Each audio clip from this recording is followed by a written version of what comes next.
로마서 3장 23절에서 26절까지 성경 말씀을 같이 나누도록 하겠습니다. 로마서 3장 23절에서 26절까지 있는 성경 말씀입니다. 우리 함께 성경과 스크린 보고 함께 읽겠습니다. 시작.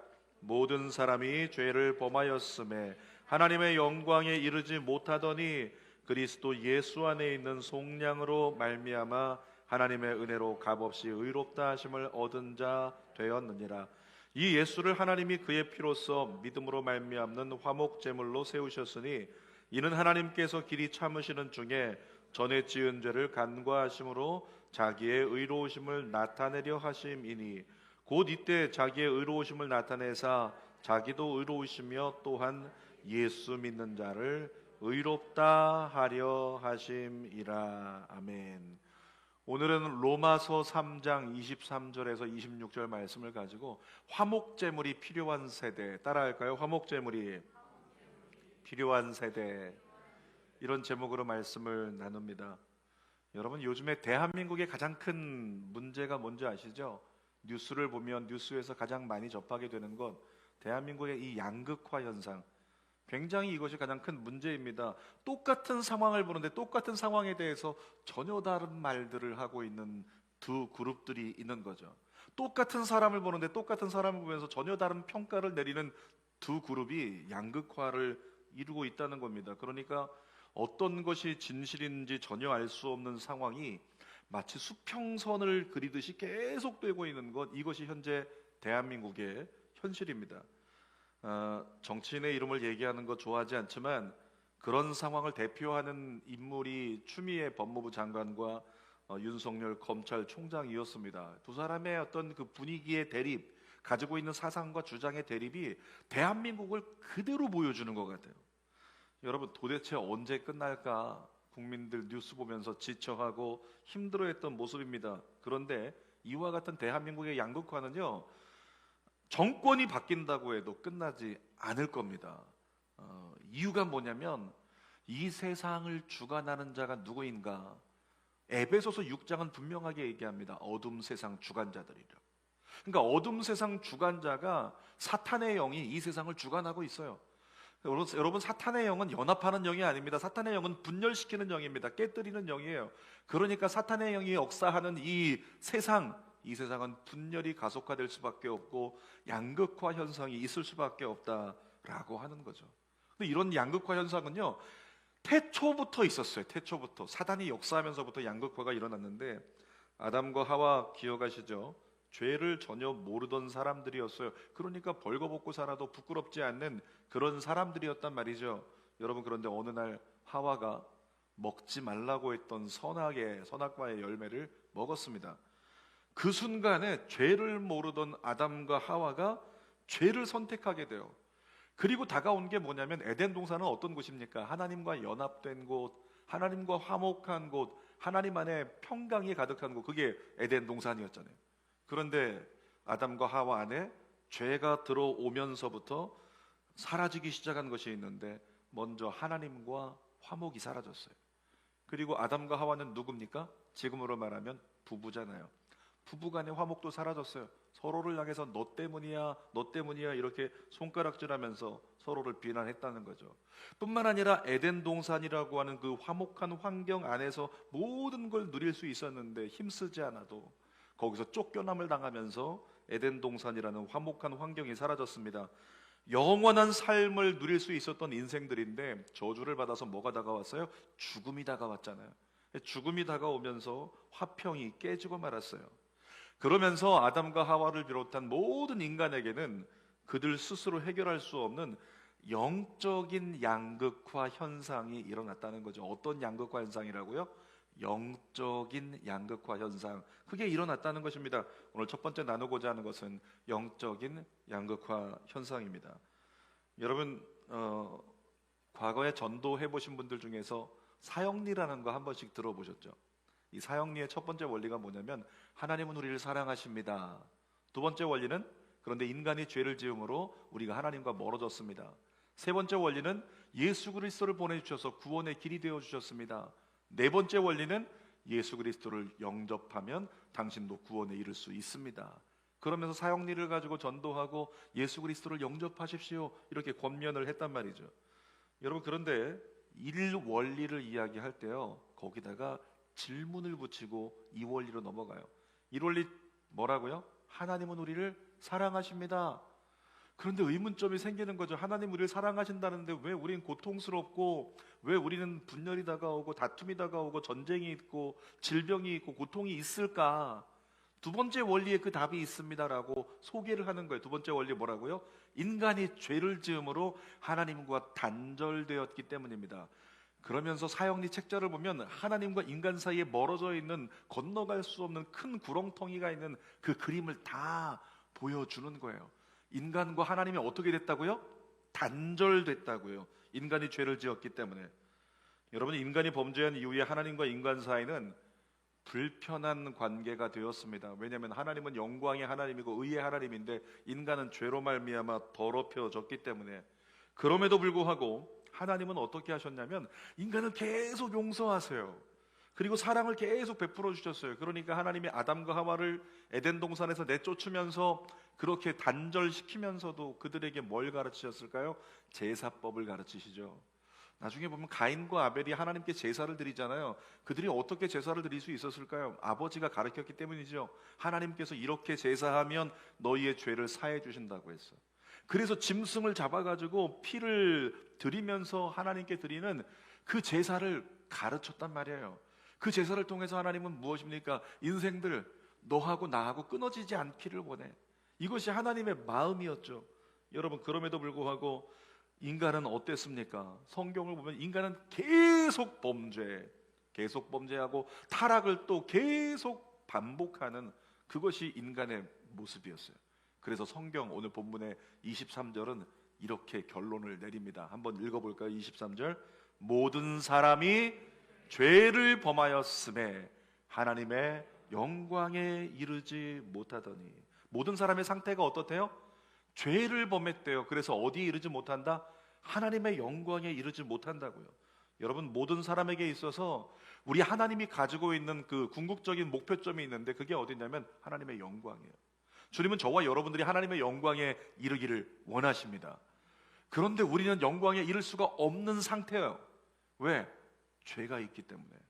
인간이 죄를 지음으로 하나님의 영광에 이르지 못하는 겁니다. 시간이라는 개념 속에 얘기하면 인간은 이 수준에 있는 거예요. 하나님의 영광은 여기 있고, 근데 인간의 수준에 있는 사람이 하나님의 영광을 위해서 올라가고 싶은데 올라갈 수가 없어요. 왜? 죄 때문에.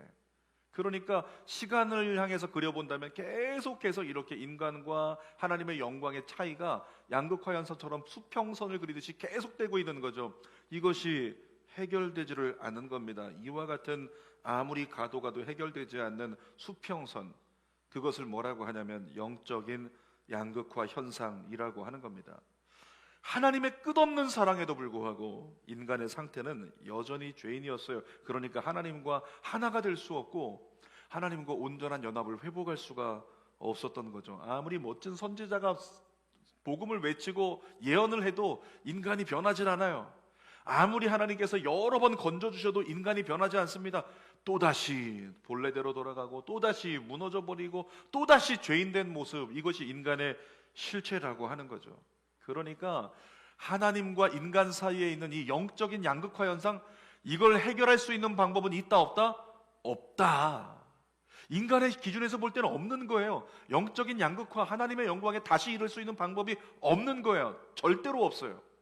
여러분, 절대로 없는 것을 잊게 만드시는 분이 누구십니까? 하나님이시잖아요. 인간의 보기엔 절대로 이 문제는 해결할 수 없을 것 같아. 우리는 하나님의 영광에 이르지 못해. 그런데 그 문제를 해결하기 위해서 하나님께서 결단하시죠. 그리고 영적인 양극화 문제를 해결하기 위해서 최후의 결정을 내리시는데 그 결정이 무엇일까요? 예수 그리스도. 아멘. 예수 그리스도를 통해서 이 문제를 해결하자고 하나님이 결정을 내리시는 거예요. 그리고 두 번째로 이 땅 가운데 보내신 분이 예수 그리스도신데 그분을 어떤 모양으로 이 땅에 보내셨습니까? 화목제물로 예수 그리스도를 이 땅에 보내주셨다는 거죠. 여러분, 화목제물의 원어의 의미는 뭐냐면 속죄라는 의미를 가지고 있어요. 속죄. 그리고 화목 제물을 통해서 죄를 속한다. 이 구약 시대를 보면 구약 시대 이스라엘 백성들이 1년에 한 번 죄 사함 받는 날이 있습니다. 그걸 대속죄일이라고 그래요. 대속죄일이 되면 대제사장이 모든 백성을 대신해서 드려진 제물의 피를 받아가지고 지성소 안으로 들어갑니다. 그러면 거기에는 법궤가 있고요. 법궤 뚜껑이 있는데 법궤 뚜껑을 뭐라고 하냐면 시은소라고도 하고 속죄소라고도 해요. 거기다가 짐승의 그 제물의 피를 갖다가 부으면 순식간에 하늘에서 불이 내려와서 그 피를 핥아버려서 흔적도 없어요. 그렇게 되면서 하나님께서 영광을 부어주시면서 너희의 죄를 속하노라. 그러면 1년간 지었던 모든 죄를 그때 용서받는 거예요. 그때 탕감을 받는단 말이죠. 여러분, 이렇게 죄사함을 가져오도록 하나님께 희생의 도구로 바쳐지는 제물을요, 화목 제물이라고 이야기를 하는 겁니다. 문제는 뭐냐면 이 속죄함을 받고도 인간이 어떻게 돼요? 어떻게 됩니까? 우리 주일날 와서 회개기도 하잖아요. 그리고 어떻게 돼요? 내일을 살아가면 또 죄를 짓잖아요. 또 미워하고 또 참소하고 또 세상 것을 사모하면서 그렇게 하나님 마음에 합당하지 못한 삶을 사는 것처럼 이스라엘 백성들도 그랬어요. 대속죄일에 그렇게 짐승의 비명소리가 들리고 피비린내가 진동하는 제사를 드렸음에도 불구하고 그 다음날부터 이스라엘 백성들은 또다시 하나님 앞에 범죄했다는 거죠. 그러니까 또다시 죄인 상태가 되는 거예요. 1년을 기다립니다. 다음 내년에 속죄 대속죄일이 되면 또다시 하나님께 나와서 또 속죄하는 제물을 드리고 죄 용서받고 또다시 죄인이 되고 또다시 1년 뒤에 또 그 제사를 드리고, 이게 반복이 계속되는 거죠. 아무리 많은 짐승의 제사를 드려도, 아무리 많은 짐승의 피를 갖다가 쏟아부어도 인간의 죄인됨과 하나님의 영광이라고 하는 이 차이가 있는 영적인 양극화를요, 해결할 수 있는 방법이 없었습니다. 그래서 인간의 그 무력함과 인간이 할 수 없는 그 상태를 해결하기 위해서 하나님께서 이 땅에 보내신 분이 누구시라고요? 예수 그리스도라고요. 자, 요한일서 4장 10절 말씀을 같이 한번 읽어봅시다. 시작. 사랑은 여기 있으니 우리가 하나님을 사랑하는 것이 아니요 하나님이 우리를 사랑하사 우리 죄를 속하기 위하여 화목제물로 그 아들을 보내셨습니다. 우리의 죄를 속하기 위해 화목제물로 예수님을 보내주셨다고 성경이 증언하죠. 자, 요한일서 2장 2절도 읽어보겠습니다. 시작. 그는 우리 죄를 위한 화목제물이니 우리만 위할 뿐 아니요 온 세상의 죄를 위하심이라. 성경은 우리에게 증언합니다. 예수 그리스도는 온 세상의 죄를 속하기 위해 이 땅에 오신 분이다. 여러분, 이 땅에 태어나는 아기들이요, 태어날 때 어떤 의미를 가지고 태어날까요? 사랑받기 위해. 그래서 우리 좋아하는 찬양 있잖아요. 당신은 사랑받기 위해 태어난 사람. 그러면 거기에 대해서 막 찡그리고 거부하고 반사, 이런 사람 없어요. 다 좋아합니다. 당신은 사랑받기 위해 태어난 사람. 아멘. 나 축복해 주세요. 이 땅에 태어난 아기들은 다 어떻게 위해 태어났어요? 사랑받기 위해 태어났잖아요. 근데 이 땅에 태어난 아기들 중에 유일하게 버림받기 위해 태어난 아기가 있죠. 누굽니까? 예수 그리스도잖아요. 예수 그리스도는 이미 태어날 때부터, 이 땅에 보냄을 받을 때부터 십자가의 제단에 화목제물로 드려질 운명을 가지고 이 땅에 태어났다라고 하는 겁니다. 오셨다고 하는 거죠. 이 땅에 오셔서 온 세상의 모든 죄를 짊어지고 십자가에서 죽으신 예수님, 그 예수님이 화목제물이 되어주셨기 때문에 이제 이후로는 예수님을 믿기만 하면 예수님을 통해서 하나님과 화목할 수 있는 길이 열렸다는 것, 이것이 복음이잖아요. 자, 오늘 본문의 24절 말씀을 같이 한번 읽어볼게요. 그리스도 예수 안에 있는 속량으로 말미암아 하나님의 은혜로 값없이 의롭다 하심을 얻은 자 되었느니라. 예수 안에 있는 무엇으로 말미암아? 속량으로 말미암아. 여러분, 예수 믿는 사람에게는 속량의 은혜가 있습니다. 모든 죄를 속하여 주시는 은혜가 있습니다. 그래서 죄를 속하여 주시니까 우리가 입는 게 있죠. 의롭다함을 입어서 의인이 되니 하나님의 영광에 이르게 되는 거죠. 다시 하나님과 함께하게 되는 거예요. 로마서 3장 25절도 읽어보겠습니다.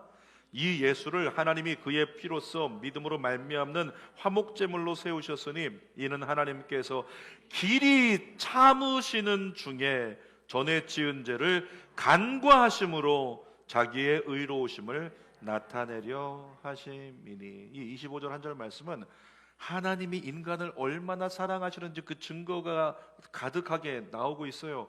여러분, 하나님은 인간의 죄를 갖다가 얼만큼 참으셨다고요? 지금 길이 참으셨다고 말씀하세요.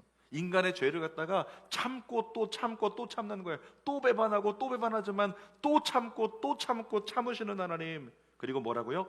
전에 지은 죄를 간과하신대요. 전에 지은 죄를 없는 걸로 치부하겠다, 이렇게 말씀하신 하나님. 그러니까 주님 앞에 나와서 다시 주님을 향하여 예배하려고 손들면 내 새끼가 왔구나, 이 깨끗한 내 새끼, 의인된 내 새끼. 사람들이 볼 때, 사탄이 볼 때는 아니요, 그의 과거를 아는데요, 아니요, 그가 일주일 동안 어떻게 살았는지 아는데요, 하나님께서 간과하지 않을게, 그러면서 다 지우시고 우리가 주님 앞에 나와서 회개하고 예배 드리려고 두 손 들면 의인의 제사로 우리의 예배를 받아 주신다는 거죠. 그리고 화목제물 대신 예수님을 통해서 하나님의 의로움을 우리에게 마음껏 부어주시는 은혜가 예배 가운데 저와 여러분에게 주어졌다는 겁니다. 여러분, 그런데 26절을 보니까 하나님이 예수님을 화목제물로 삼으신 목적이 나와요. 자, 26절 한번 읽어보십시다. 곧 이때에 자기의 의로우심을 나타내서 자기도 의로우시며 또한 예수 믿는 자를 의롭다 하려 하심이라. 예수님을 화목제물로 보내신 목적이 하나님이 의로우신 분, 나는 의로운 하나님이야, 난 진짜 사랑의 하나님이야, 이걸 보여주고 싶으셨던 거예요. 이 하나님의 마음을 보여주고 싶어하고 뿐만 아니라 예수 믿는 모든 사람을 의롭게 만들어 주시려고 화목제물로 예수 그리스도를 삼으셨다라고 말씀하시는 거죠. 여러분, 그래서 교회가 가지는 복음이요, 이것이 복음입니다. 교회는 예수밖에 없다. 한번 따라할까요? 예수밖에 없다. 교회가 외칠 수 있는 복음 중에 복음 다른 거 없어요. 예수밖에 없습니다. 다시 한번 따라합시다. 예수밖에 없다. 다시 한번, 예수밖에 없다.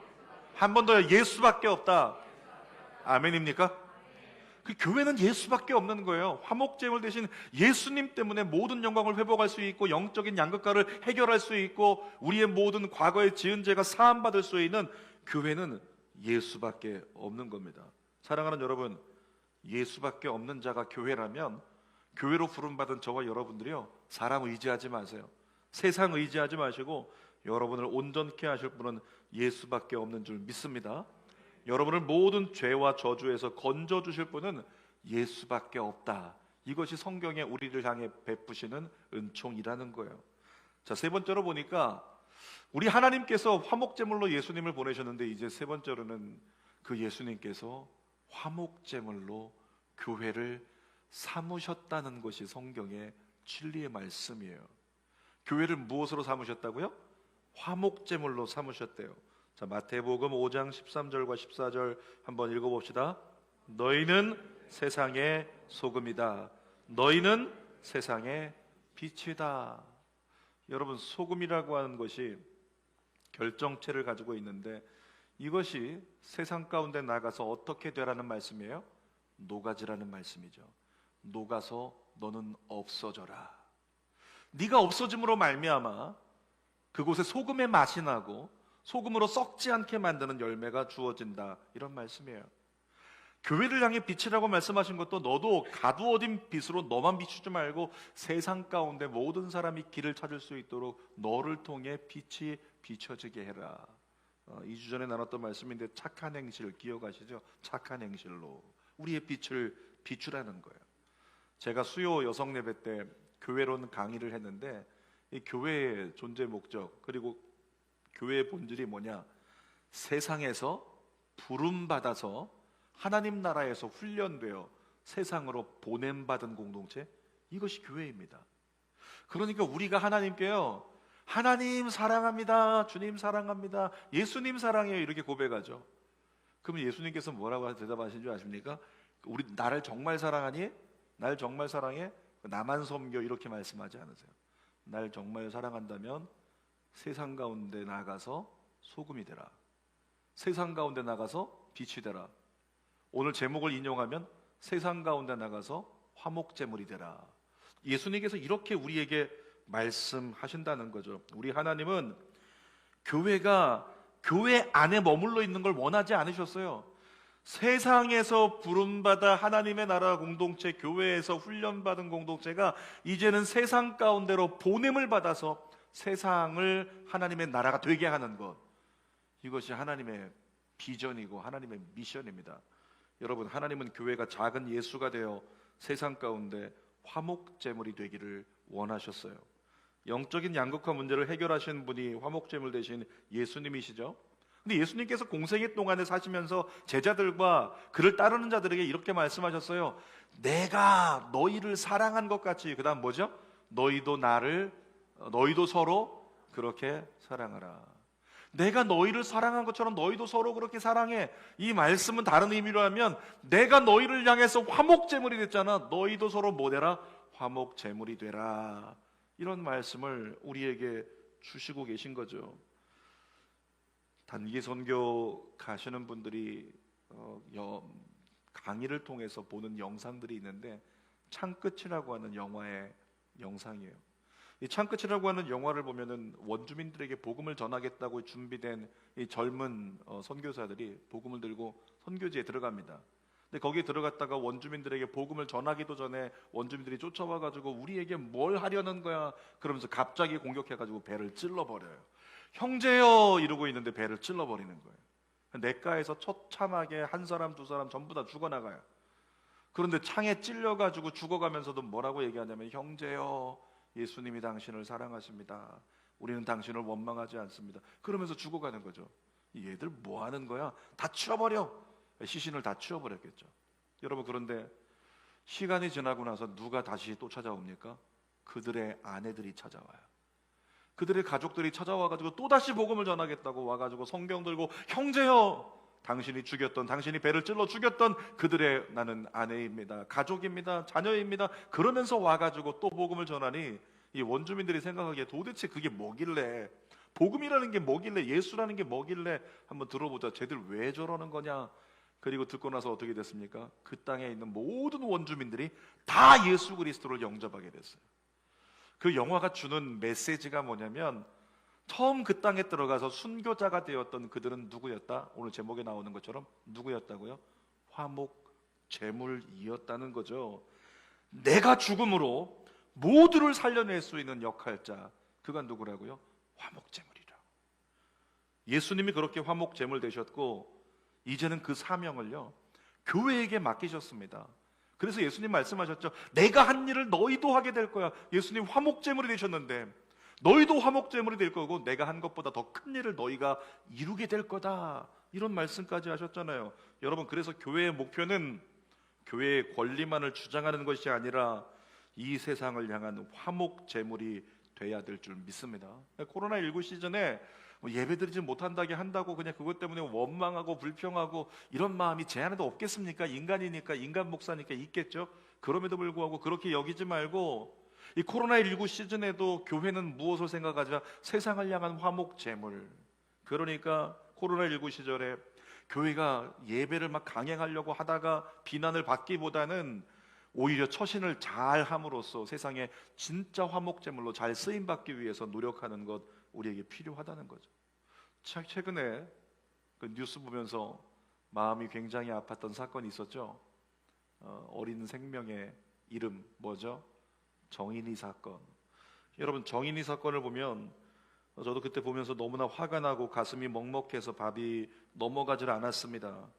그런데 결과적으로 보니까 이제 그 사건이 진행이 계속 되고 있는데, 조사가 되고 있지만은 결과적으로는 시간이 지나면 역사 속에서 정인이는 어떤 인생이 되었을까요? 정인이의 희생이 홀씨가 되어서, 정인이의 그 아픈 희생이 홀씨가 되어서 결국 지금 많은 법안 상정을 끌어내고 있잖아요. 입양아들을 위한 법안들이 생겨나기 시작했고, 또한 가정폭력이라든가 아동폭력에 대한 법안들이 새롭게 생겨지기 시작했습니다.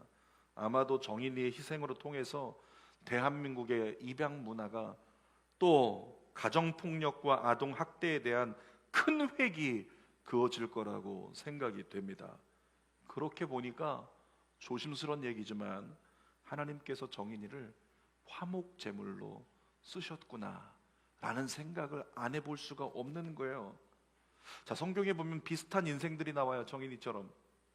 성경 읽다가 궁금한 적 없으셨나요? 모세 때요, 바로 왕이 히브리 민족이 너무 많아지니까 사내 아이들 다 죽여라 이렇게 했어요. 사내 아이들이 이유 없이 전부 다 아기 낳으면 산파가 보니까 아들이에요. 즉시로 가져다가 다 죽이는 거죠. 그러니까 피비린내가 진동하고 슬픔에 울음이 가득한 그 저주스러운 환경, 왜 그런 일이 있어야 될까? 하나님은 도대체 뭐 하셨나? 이 어린 생명들이 목숨을 잃어버리고 있는데. 근데 여러분 그거 아시나요? 그들의 희생이 있었기 때문에 요게벳의 집에서는 이 아들만큼은 하나님의 어떤 비전을 가지고 태어난 아이인데 이 아이만큼은 죽일 수가 없으니 이 아이를 갈대 상자에 넣어가지고 떠내려 보내자, 하나님이 이 아이의 운명을 책임지시도록. 그런 선택이 나왔어요. 왜? 수많은 아이를 죽이니까 그 죽이는 가운데 이 아이는 살려보내기 위해서 내 아이를 갖다가 갈대 상자에 넣어서 나일강에다 띄워버렸다니까요. 그래서 어떻게 됐어요? 모세는 애굽의 왕궁에 들어가게 됐고 애굽의 왕자가 됐고 바로를 대할 수 있는 사람이 됐고, 이후에 이스라엘 백성들 전 민족을 출애굽을 시킬 수 있는, 이 출애굽을 이끄는 지도자가 되잖아요. 그러니까 그 수많은 아기들의 죽음은 이해할 수 없는 아픔이었지만 그 아기들의 죽음으로 말미암아 모세가 갈대 상자에 담기고 애굽에 들어갈 수 있었고 왕궁에 들어갈 수 있었고 왕자가 될 수 있었고 결국에는 출애굽을 이끌 수 있는 지도자가 되니, 하나님의 역사 속에서는 그 어린 생명들의 죽음은 무엇이었다? 이스라엘 백성들을 출애굽하여 온전한 나라로 세우시고자 하는 하나님께서 사용하신 화목 제물이었다라고 하는 거죠. 여러분, 예수님 때도 궁금한 거 있지 않으셨나요? 예수님이 이 땅에 오신다고 했을 때 헤롯 왕이 소식을 들었습니다. 큰 별이 뜬 걸 보았는데 이 땅에 새로운 왕이 태어나는 겁니다. 그러니까 헤롯이 명령을 내렸습니다. 모든 몇 세 이하의 사내 아이는 다 죽여라 명령을 내리죠. 그래서 여기저기서 또 집안에서 남자아이들 끌어다가 여기서 죽이고 저기서 죽이고 다 죽이니까 어떤 고등학생이 수련회 갔는데 물어보더라고요. 목사님, 얘들의 생명은 무슨 죄가 있는 거냐고 이렇게 물어봐요. 여러분 기억하시죠? 그들의 죽음이 가져온 의미가 뭐냐면 예수 그리스도께서 이 땅의 구원자로서 온 인류를 구원하기 위한 그 길을 여는 선구자적인 역할이 되는 거예요. 그들의 인생은 안타깝고 아픈 것이 있지만 결국에는 온 세상, 온 인류를 구원하기 위한 그들은 누가 되었다? 첫 번째 화목제물이 되고, 그들을 통해서 예수 그리스도가 이 땅에 화목제물로 오실 수 있는 하나님의 은혜가 임했다라고 하는 거죠. 사랑하는 여러분, 특별히 우리 하나님은요, 교회로 부르신 여러분을 세상을 살리는 화목제물로 삼으셨습니다. 아멘입니까? 그래서 예수님이 걸어가신 길을 따라서 나도 화목제물이 되겠다고 결정하는 것, 이것이 어쩌면 교회의 사명이라고 믿어요.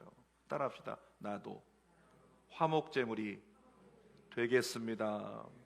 내가 죽어짐으로 모두를 살릴 수 있는 그 한 알의 밀알, 주님 제가 되겠습니다 라고 고백하면서 세상을 향하여 주님 나를 화목제물로 써달라고 고백하는 것, 이것이 예수 믿는 사람의 고백이 돼야 한다는 거죠. 여러분에게 권면합니다. 내가 살아서 남아있으려고 하지 마십시오. 내 주장의 소리를 높이지 마십시오. 철저히 죽어지고 겸손하십시오. 철저히 죽어지고 섬기는 자가 되십시오. 살아있으려 하지 말고 대접받으려 하지 말고 화목제물이 되십시오. 그래야 세상을 살릴 수 있는 겁니다. 설교 결론입니다. 오늘 제목이 뭐였어요? 화목제물이 필요한 세대. 제가 성프란치스코의 평화의 기도를 이렇게 좀 써왔는데 같이 한번 있으면 읽어볼까요? 자, 읽어봅시다. 시작. 주님, 저를 당신의 도구로 써주소서. 미움이 있는 곳에 사랑을, 다툼이 있는 곳에 용서를, 분열이 있는 곳에 일치를, 의혹이 있는 곳에 신앙을, 그릇됨이 있는 곳에 진리를, 절망이 있는 곳에 희망을, 어두움의 빛을, 슬픔이 있는 곳에 기쁨을 가져오는 자 되게 하소서. 위로받기보다는 위로하고 이해받기보다는 이해하며 사랑받기보다는 사랑하게 하여 주소서. 우리는 줌으로써 받고 용서함으로써 용서받으며 자기를 버리고 죽음으로써 영생을 얻기 때문입니다. 사랑하는 여러분, 화목제물로 오신 예수님 때문에 여러분 사셨습니까? 구원 받으셨나요? 화목 제물로 오신 예수님 때문에 여러분이 구원 받으셨냐고요? 그렇습니까? 우리가 화목 제물로 오신 예수님 때문에 구원 받았잖아요. 그러면 이제는 세상을 살리기 위한 화목 제물로 저와 여러분의 삶을 내어드리는 믿음의 종들 되시기를 주님의 이름으로 부탁드립니다. 기도하겠습니다. 살아계신 아버지, 화목 제물이 필요한 세대를 우리가 살아갑니다. 대한민국의 현실은 더합니다. 양극화가 끊이지 않습니다. 세상은 교회를 비난하고 교회는 교회의 권리를 주장하고 있는 영적인 양극화가 이 땅 가운데서도 계속됩니다. 하나님, 이때 우리에게 화목 제물이 필요합니다. 내가 죽어짐으로, 내가 낮아짐으로, 내가 섬김으로 화평을 이룰 수 있는 화목 제물, 하나님, 교회가 그런 존재가 되게 하여 주옵소서. 그래서 다시금 떨어진 교회의 미상이 회복되게 도와주시고 복음의 가치가 무엇인지를 세상 가운데 밝히 드러낼 수 있는, 내 배에다 창을 찔러내도 형제여 예수가 당신을 사랑한다고, 나도 당신을 원망하지 않는다고 고백하며 세상을 향해서 그저 사랑의 메시지를 전할 수 있는 교회가 되게 하여 주시옵소서. 예수님의 이름으로 기도하옵나이다. 아멘. 우리 두 손을 가슴에 대고 말씀을 생각하면서 2021년 하나님이 어떤 화목제물로 우리를 쓰시려는지 알지 못하지만 하나님께서 반드시 여러분을 화목제물로 쓰실 겁니다. 왜? 여러분을 교회로 부르셨기 때문에. 우리 찬양 가사 속에서 하나님께 다짐합시다. 세상을 구원하기 위해 흘려야 할 피가 필요하다면 죄인을 대신하기 위해 희생의 제물 필요하시다면 내 생명 제단 위에 주 영광 위에 사용하소서.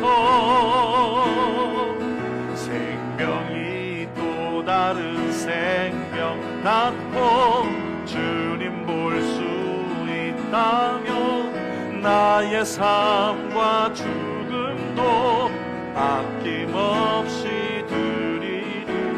죽어야 다시 사는 주의 말씀 믿으며 하늘의 비랄 되어 썩어지리. 예수님처럼 살아가게 하소서. 길 잃어진 양을 찾아 헤매는 예수님 마음, 길 잃어 지친 양을 찾아 마음 상해 이리저리 헤매이는 한 영혼 찾아 아파하는 예수님 마음 내게 주옵소서. 십자가 온 세상 위한 그 희생 눈물로 그 길 가게 하소서. 생명이 또 다른 생명 낳고 주님 볼 수 있다면 나의 삶과 죽음도 아낌없이 드리리. 죽어야 다시 사는 주의 말씀 믿으며 하늘의 비랄 되어 썩어지리. 예수님처럼 살아가게 하소서. 한 번 더 고백합시다. 생명이 또 다른 생명 낳고 주님 볼 수 있다면 나의 삶과 주 찬양도 아낌없이 드리리. 죽어야 다시 사는 주의 말씀 믿으며 하늘의 비랄 되어 썩어지